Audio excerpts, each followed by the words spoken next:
ಒಡಿನಾಲದ ಸಂಬೂಳ್ಯ ಕೆರೆಯಲ್ಲಿ ಶವವಾಗಿ ಪತ್ತೆಯಾಗಿರುವಂತಹ ಸುಮಂತ್ ನಿಗೂಢ ಸಾವು ಪ್ರಕರಣ ಮತ್ತೊಂದು ಹೊಸ ತಿರುವಿನತ್ತ ಸಾಗ್ತಾ ಇದೆ. ಇದೀಗ ಕೆರೆಯನ್ನ ಸಂಪೂರ್ಣವಾಗಿ ಬತ್ತಿಸಲಾಗಿದ್ದು, ಈ ವೇಳೆ ಸುಮಂತ್ನ ಟಾರ್ಚ್ ಹಾಗೂ ಕತ್ತಿ ಪತ್ತೆಯಾಗಿರುವುದು ಕುತೂಹಲಕ್ಕೆ ಕಾರಣ ಆಗ್ತಾ ಇದೆ. ಜನವರಿ 14ರಂದು 15 ವರ್ಷದ ಸುಮಂತ್ ಶವವಾಗಿ ಪತ್ತೆಯಾದಾಗ ಅದು ಮೊದಲು ಅಸಹಜ ಸಾವು ಎಂದು ದಾಖಲಾಗಿತ್ತು.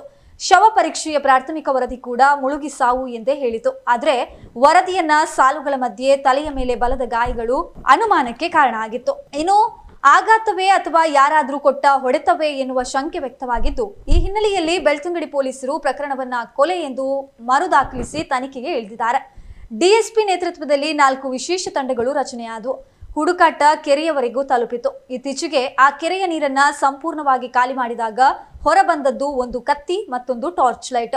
ಈ ಟಾರ್ಚ್ ಸುಮಂತ್ ಹಿಡಿದುಕೊಂಡು ಹೋಗಿರಬಹುದೆಂದು ಶಂಕಿಸಲಾಗಿದ್ದಾದ್ರೂ ಕತ್ತಿ ಮಾತ್ರ ಕುತೂಹಲದ ವಸ್ತುವಾಗಿದೆ.